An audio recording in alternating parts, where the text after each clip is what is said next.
श्रोते हो नमस्ते. आपल्या सर्वांना शुभ दिवस. श्रोते हो, जीवनाचा प्रवास करत असताना एखाद्यानं जवळ केलं म्हणून जवळ जाऊ नये माणसानं. कदाचित जवळ करणं सुद्धा हे कारणास्तव असू शकतं. कधी कधी असलेला आनंद हा सुद्धा तपासणी करून पाहायचा असतोय, कारण हा सुद्धा देखावा असू शकतो.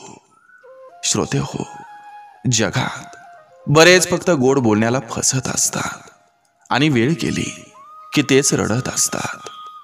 श्रोते हो, पारखी नजर असणं हे सुद्धा गरजेचं असतंय. नाहीतर आयुष्य सुद्धा फुकटच पाय पुसणं होऊन जातं. बोलायला शब्द भरपूर आहेत, पण रीलमध्ये फक्त शब्द टाकता येतात, पण भावना कधीच नाही.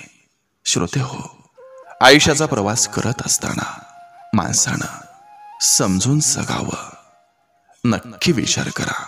चला, आजही आपल्यासाठी सुंदर विचारांची ही शिदोरी, ही मालिका अशीच पुढे घेऊन आलोय. चला करूया सुरुवात सुंदर विचारांना, सुंदर सुविचारांना.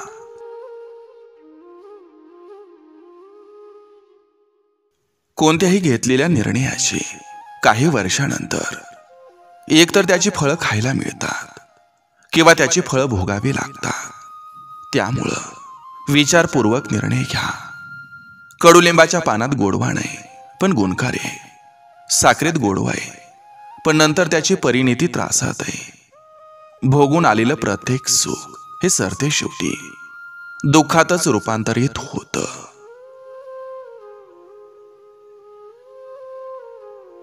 साधेपणाचं प्रेम खूप खास असतं.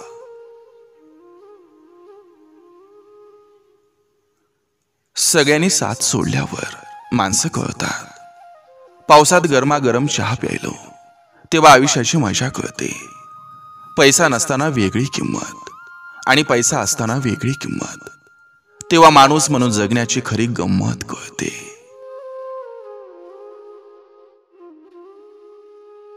प्रेमाशिवाय या जगात सुंदर असं काहीच नाही हे आपल्याला तेव्हा समजतं जेव्हा कोणीतरी खरं प्रेम करणारं आपल्या आयुष्यात येतं.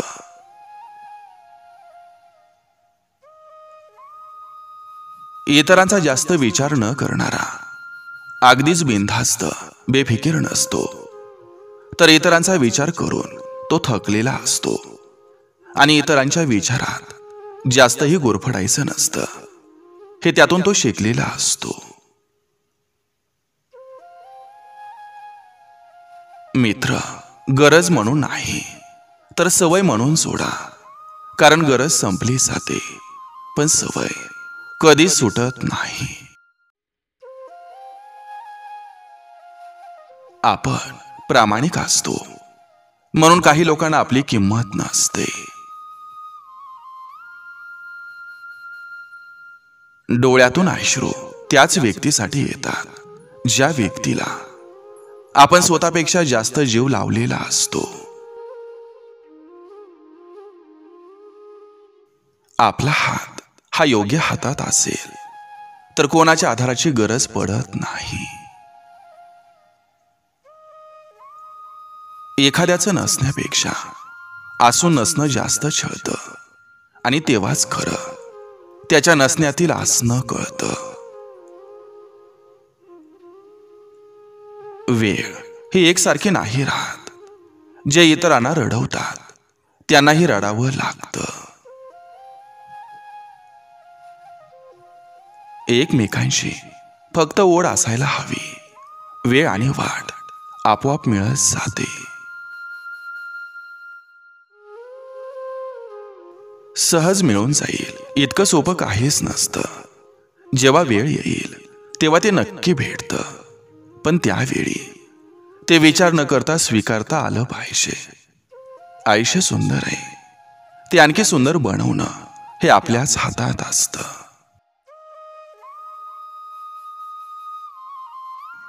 आपण नसल्यानं कोणाला आनंद झाला तरी चालेल, पण आपण असल्यानं कोणी नाराज नाही झालं पाहिजे. पैसे असल्यावर जवळ तर सगळेच येतात. वाईट वेळेत जो येतो त्यालाच खरा मित्र म्हणतात. प्रेम हे प्रत्येक रूपात सुंदर असतं, पण त्यात छळ आणि कपट यांची सावली सुद्धा नसायला पाहिजे. आपल्या लोकांना ओळखण्याची खरी वेळ म्हणजे तुमच्यावर आलेली वाईट वेळ. एखाद्यावर तेवढाच हक्क दाखवा जेवढी त्याची इच्छा आहे, कारण इच्छेपुढं सगळं काही शून्य असतं. एका झाडाची फळं सुद्धा एकसारखी नसतात. त्यामुळं स्वतःची इतरांशी तुलना करू नका. ते तुमची आंतरिक शक्ती नष्ट करू शकतात. निभवायची क्षमता नसेल तर एखाद्याचं वाटोळं करण्यापुरतं प्रेमाचं नाटक करू नका.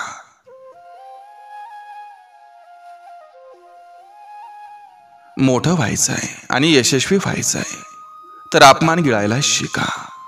उद्या मोठं व्हाल तेव्हा हीच अपमान करणारी लोक स्वतःचा मान वाढवायला तुमची ओळख सांगतील.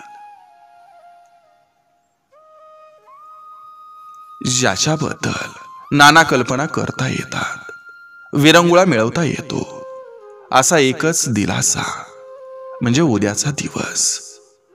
आयुष्यातला उद्या कधी संपता कामा नये. उद्या हा प्रकार जर उरला नाही तर माणूस आजच संपून जाईल.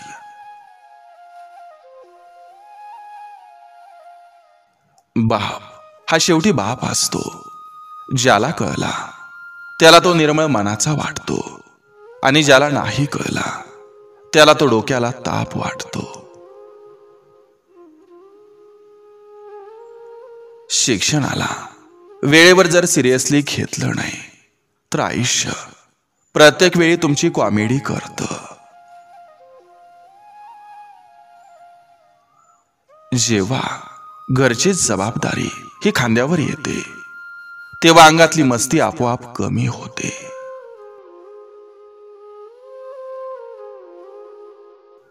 लोकांच्या मुलींना नावं ठेवायला काही नाही जात, पण स्वतःच्या मुलीवर ती वेळ येते तेव्हा मग कळतं.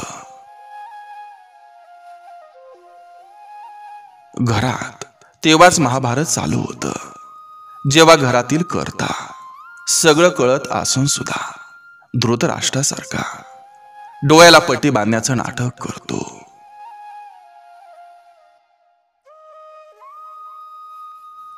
आयुष्यात यश मिळवण्यासाठी जर तुम्ही प्रयत्नच केलं नाहीत तर नशिबाला दोष देण्याचा देखील तुम्हाला काही अधिकार नसतो.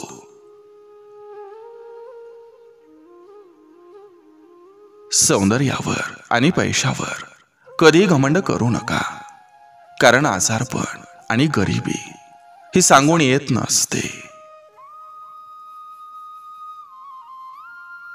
कितीही लोक सोबत असू द्या, पण आवडत्या व्यक्तीची कमी कोणीच पूर्ण करू शकत नाही. मागून मिळणारी कधी भीकच असते, आणि न मागता मिळतं ते प्रेम असतं.